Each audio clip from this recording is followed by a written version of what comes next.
मंडळी, आजची रेसिपी आहे प्रसादाचा शिरा। श्रावण महिन्यात विविध पूजा येतात। आपण घरी, मंदिरात विविध प्रकारच्या पूजा आयोजित करतो। तर मंडळी, या पूजांसाठी प्रसाद म्हणून आपण हमखास शिराच बनवतो। चला तर मग पाहूया हा प्रसादाचा शिरा कसा बनवायचा। वेळ वाया न घालवता सुरू करूयात आजच्या रेसिपीला। मंडळी, शिरा म्हटला की एक गोष्ट लक्षात घेतली पाहिजे, ते म्हणजे आपण या शिरा बनवण्यासाठी लागणारे साहित्य आहे त्याचे अचूक प्रमाण। या व्हिडिओमध्ये मी प्रमाणासोबत प्रसादाचा शिरा कसा बनवायचा हे आज तुम्हाला सांगणार आहे। शिरा बनवण्यासाठी लागणाऱ्या साहित्यामध्ये मी पहिल्यांदा घेतलेला आहे पाव किलो बारीक रवा, त्यानंतर मी घेतलेला आहे 4 चमचे तूप, 2 वेलची घेतलेले आहेत, 1 वाटी दूध घेतलेला आहे। दुधाचं प्रमाण मी पुढे रेसिपीमध्ये सांगणारच आहे। 1 वाटी बारीक साखर घेतलेली आहे आणि ड्रायफ्रूट्सचे तुकडे घेतलेले आहेत। आता आपलं साहित्य घेतलेलं आहे, आपण पुढची कृती करूयात। आता मी गॅसवर एक कढई ठेवलेली आहे, त्यामध्ये आपण पहिल्यांदा रवा भाजून घेणार आहोत।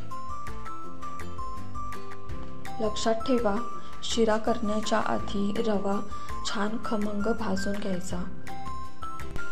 त्यानंतर आपण त्यामध्ये घालणार आहोत 2 चमचे तूप। तूप घातल्यामुळे रवा अगदी व्यवस्थित व पटकन भाजला जातो। लक्षात ठेवा, जितका जास्त चांगला तुमचा रवा भाजला जाईल तितकाच चविष्ट असा आपला शिरा बनून तयार होईल। लो टू मीडियम गॅसच्या फ्लेमवरती आपल्याला रवा छान भाजून घ्यायचा आहे।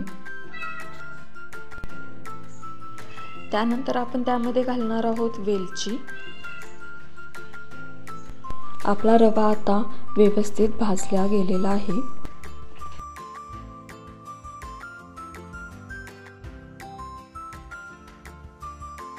त्यामध्येच आपण घालणार आहोत साखर, 1 वाटी साखर लागते।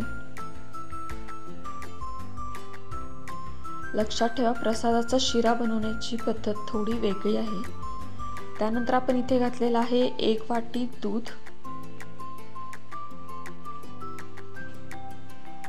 आपण रोजच्या नाश्त्यासाठी जसा शिरा बनवतो तसा प्रसादाचा शिरा नाही बनवत, त्याची पद्धत वेगळी आहे।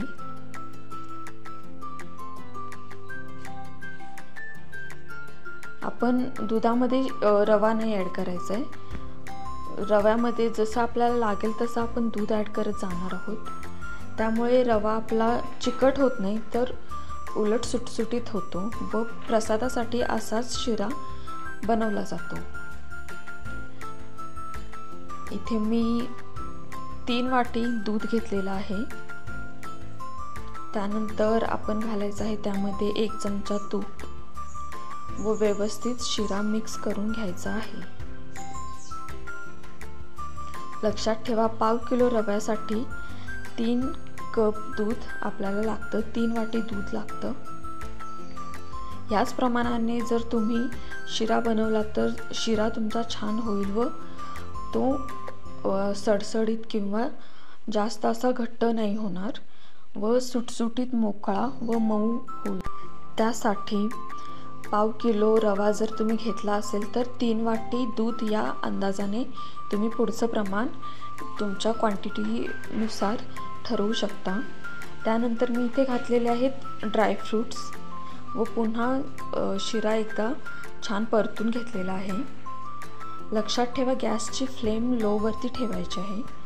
त्यानंतर सगळ्यात शेवटी आपण पुन्हा एकदा तूप घालणार आहोत, जेणेकरून तुपाचा खमंगपणा शिऱ्याला मिळेल व त्यानंतर एक वाफ आपण काढून घ्यायची आहे। त्यासाठी प्लेट झाकून ठेवायची आहे कढईवर व अशा प्रकारे आपला प्रसादाचा शिरा तयार झालेला आहे।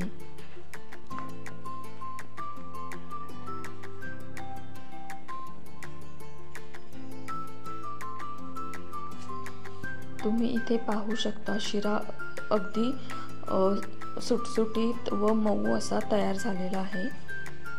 हा शिरा 1 ते 2 दिवस अगदी व्यवस्थित टिकतो, त्यामुळे प्रसादासाठी शक्यतो आपण हीच मेथड वापरावी।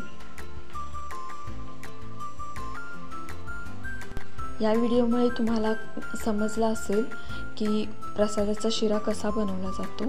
जर व्हिडिओ आवडला असेल तर चॅनलला सबस्क्राईब करा। थँक्यू।